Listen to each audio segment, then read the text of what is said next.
Namaskar. Welcome to Discourse number 34. Friends and listeners, in the previous discourse, we have examined one beautiful virtue, a golden virtue, that is ahimsa.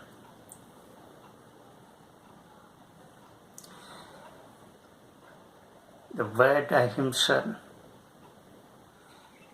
is more comprehensive in its meaning than what it could be understood in an ordinary sense.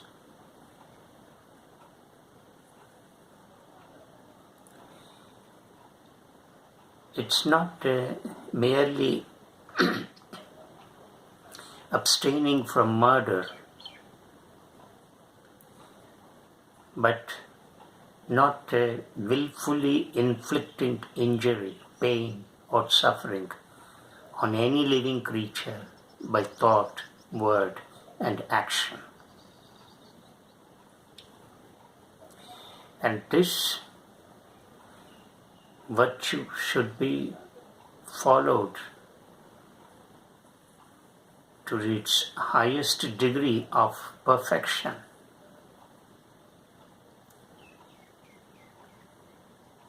It cannot be practiced in order to fulfill your ego or for the sake of public show.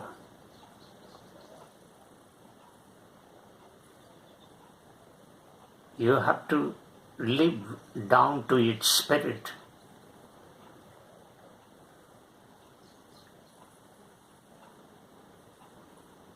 When you do not harm any creature, then love springs, because you recognize the flow of life in every creature. The principle of life that is in us, in other creatures, is the same, only the form is different. When you recognize this principle and realize it, then you will not do any harm to any creature. Then your love from being personal will move to the impersonal level. It will include every creature. And in the practice of this virtue, there is no compromise, because himsa, doing harm by word, thought, and action, would create deep disturbances in the subconscious mind. And therefore it should be completely abstained.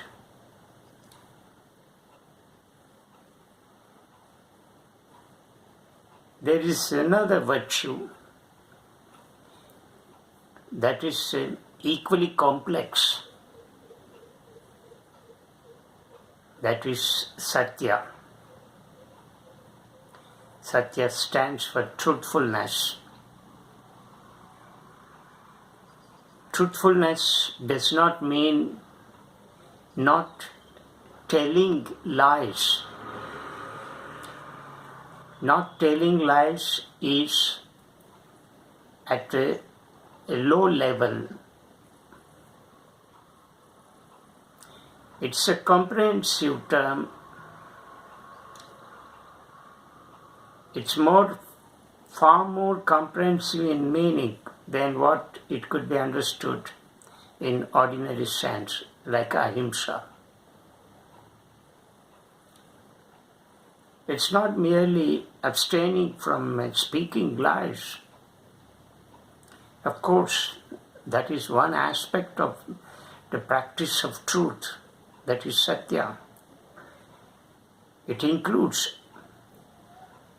honesty, simplicity, contentment,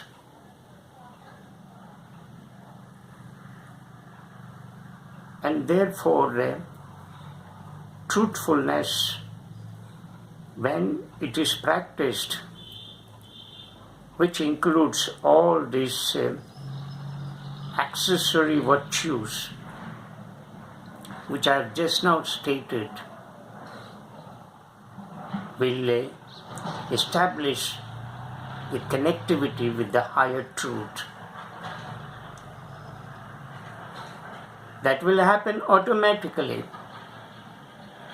for which you need not struggle. But at the lowest level, you should follow these. You should practice these. Being honest, being simple, being content, being truthful, that is not telling lies.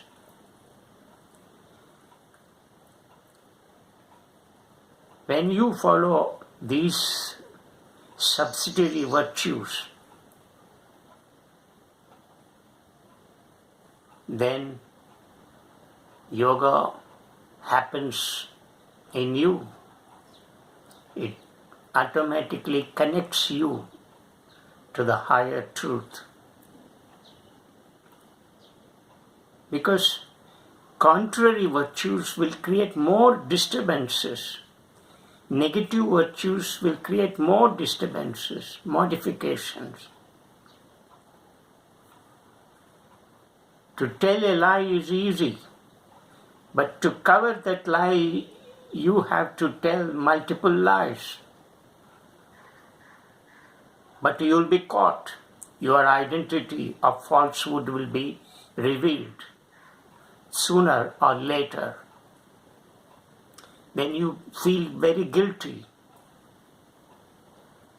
That guilt conscience will create more troubles, more disturbances, more modifications in your subconscious mind.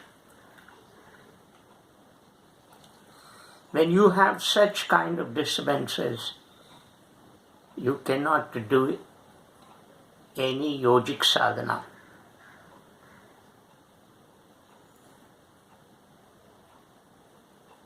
So, truth at the lower level and truth at the higher level. Let's not worry about the truth at the higher level, but let's be more concerned about the truthful living at our level in this empirical world. And when we adhere to that kind of truthful living in this world, automatically it establishes its connectivity with the higher truth.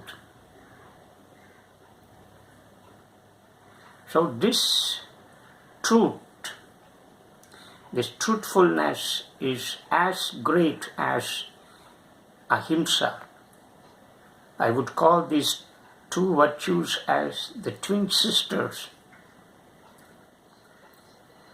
If we follow these twin virtues true to their word and spirit, we will definitely see a difference in our living. But unfortunately, many yoga practitioners ignore and neglect these virtues. These virtues lay strong foundation, ethical foundation for the higher life, for the spiritual life. Any amount of practice of yoga in the form of performing asanas, pranayama, will not become effective unless accompanied by a strict adherence to these twin virtues, namely ahimsa and sathya. What is the use of sitting in a corner and meditating if you do not follow these virtues? As the speaker has already said, The negative virtues, when they are practiced, as we all do in our everyday life, they cause a lot of disturbances, emotional disturbances, mental disturbances. And if you have such disturbances, how can you sit in meditation? Meditation does not mean sitting in a corner in crossed leg and watching your breathing or watching your thoughts and all that. No. Why thoughts arise in you? Why thoughts keep arising in you? Why thoughts keep disturbing you? Because of your unethical life at the bottom of your living. When you have such imbalances, then definitely such imbalances will create more modifications, more disturbances. When you follow these two virtues, the aim is not to achieve temporary peace and happiness, but a lasting peace and happiness that should finally liberate you from the clutches of illusions and ignorance, avidya and maya. It should finally liberate you from avidya and maya. That is the ultimate goal of following these twin virtues. Not merely achieving temporary peace and happiness.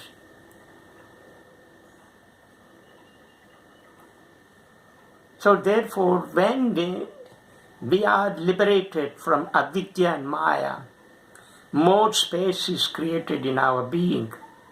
When more space is created in our being, pure consciousness becomes more explicit, more pronounced. Because where there is a space, where there is a low-lying area, where there is empty low-lying area, water can flow freely.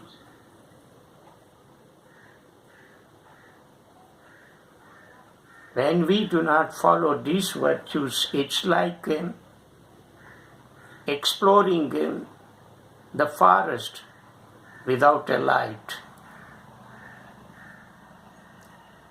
So therefore, when you have these virtues, ahimsa and truthfulness, that is Sathya,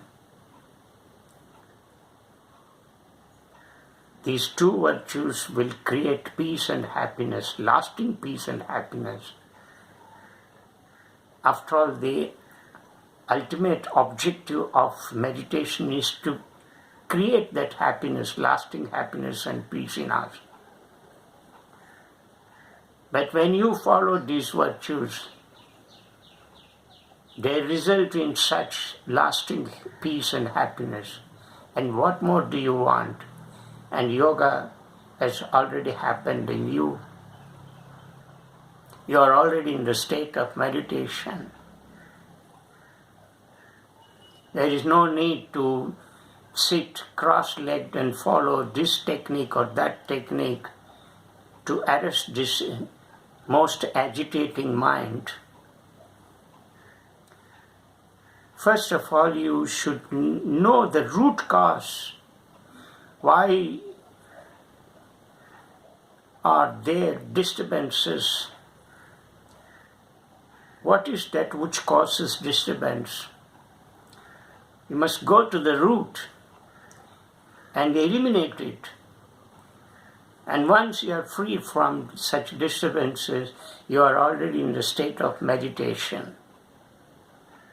There is no need to sit and follow all such techniques given by various masters and various sects and beliefs. You need to understand that cause, the main cause. What is that which causes that disturbance in your mind? If we are not concerned about this, we are just looking for some object in the darkness, and you can never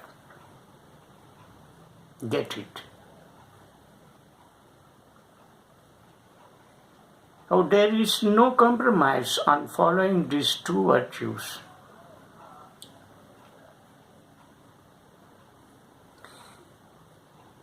We may not know that when we follow certain negative virtues, they create deep disturbance at the subtlest level.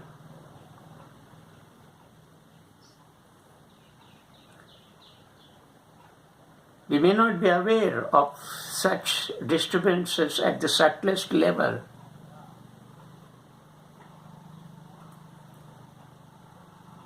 Or we need to eliminate such disturbances at that subtlest level. Oh, you need to examine that, because this is your life. No master can be of use to you. You have to examine your own state, your own nature, what you are, in what state you are. And then you should come out of it all by yourself. There is no need to go to this master or that master, to this school or that school, because everything is with you, and it is in your hands to mold and shape your destiny.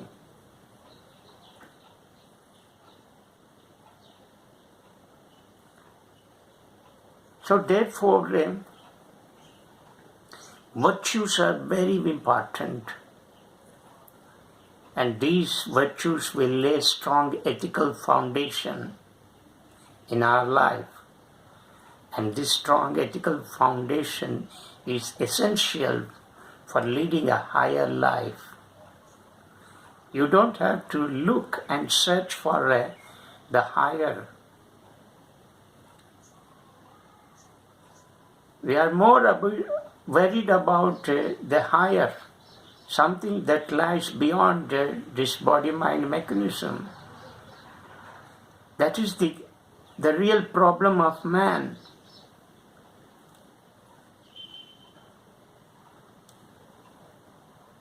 We should get out of this rut.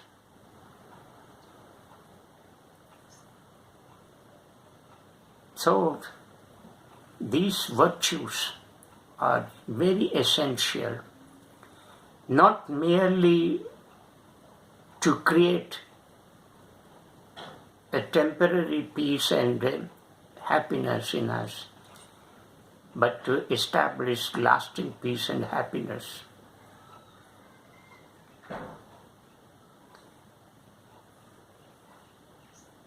It's not merely abstaining from lie that constitutes truthfulness, but we need to abstain from all exaggerations, equivocation, pretenses of all sorts, and similar such faults.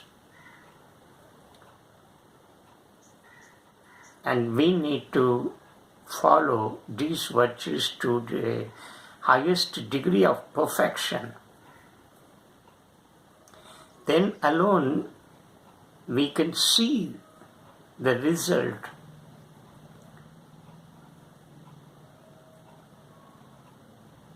You can see a difference in our living. Within a short time,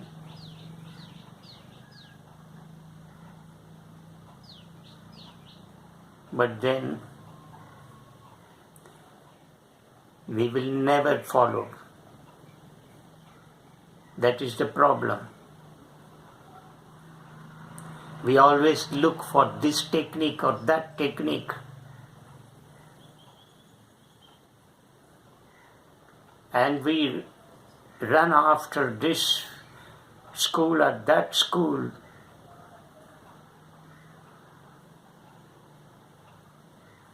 All these techniques will not help you in any way. They may give you temporary relief, and it is an illusion. You are in the state of illusion. Such techniques will create illusion, more illusion in your life. You may think that you are relieved from such torments, such pain, such suffering. But you do not know that it is a temporary.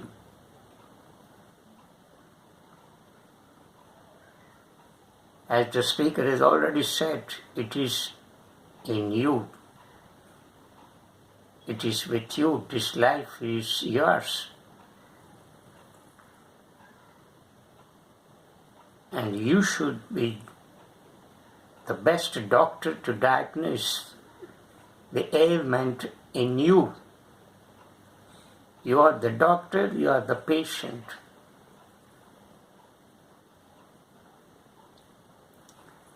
But we always look for a doctor outside for our mental ailments, psychological ailments. Sit calmly and examine your nature.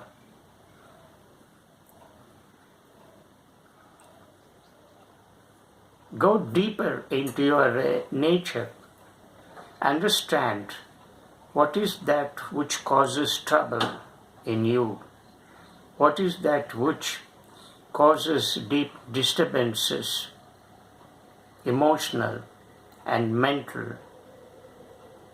Go to the root and try to eliminate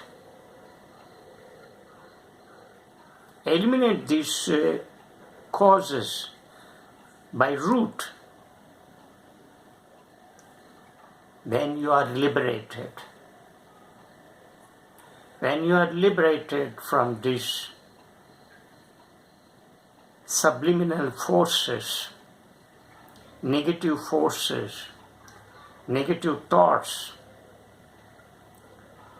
negative feelings and emotions, then you are in a state of liberation. When you are in the state of liberation, you are in the state of meditation.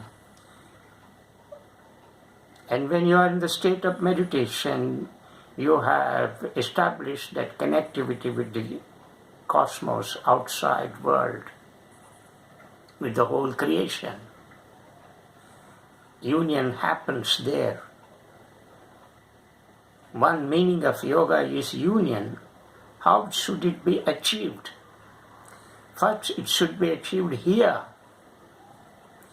Then union with the cosmos, with the creation, automatically takes place, for which you need not put any effort, any struggle. But we need to take care of this biological system, this being. Oh, virtues have their own significance, because these virtues cleanse the negative emotions and feelings and thoughts in us. Because when we do not adhere to these virtues, they create more negative feelings, emotions and thoughts, which in turn cause great disturbance in us. When these are removed, then more space is created and pure consciousness will become more explicit, more pronounced, because where there is more space, consciousness becomes more pronounced. But we need to create that space in us. How to create that space?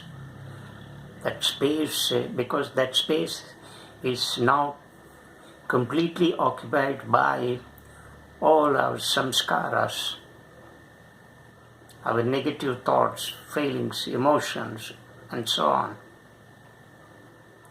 These negative thoughts, feelings, and emotions arise because of our wrong adherence to the wrong virtues. Therefore, when these are eliminated, then space is created. And that space will get slowly expanded. It expands more and more. It creates more and more space. And it becomes one with the infinite space outside. But to become one with the infinite outside, you need to create space in you. And if that space is not created, then you cannot establish connectivity with the infinite space outside. Who can create that space in you? No master outside. No school of philosophy can create that space in you. You have to create that space in you. Look at your nature, the complexity of your nature. Who is responsible for creating that complexity in you? You alone are responsible for that.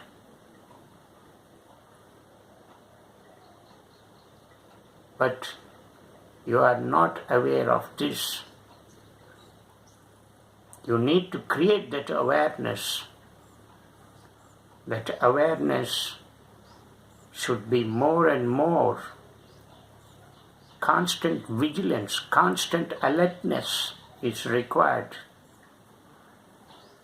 When you are constantly alert, then no negative thoughts, no negative feelings, emotions will arise. Because you are following these twin virtues, ahimsa and Sathya. These two are very powerful. If you follow these two virtues, you become a saint. You have already started living that saintly life. There is no need to go and join some school, some monastery in order to become a saint. You become only stupid there.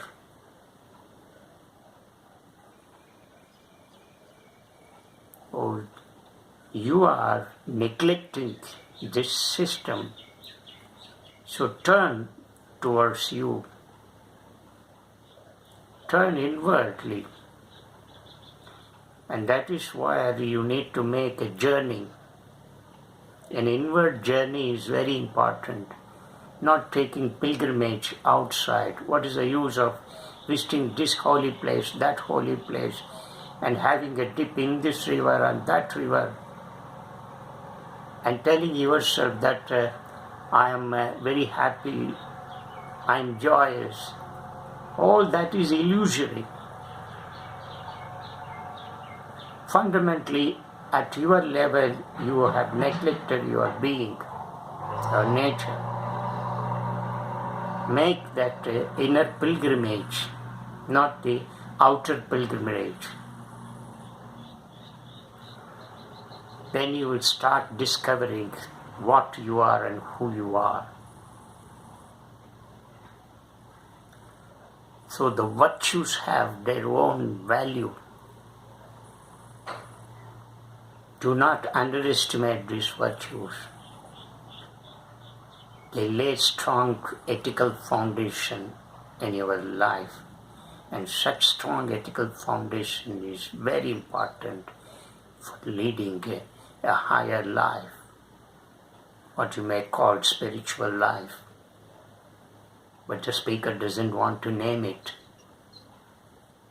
After all, the ultimate aim is to have peace, permanent peace and happiness, and liberate finally from all illusions and ignorance, avidya and maya. When you are liberated from avidya and maya, then you become one with the infinite. And meditation has happened there, and yoga has happened there. Namaskar.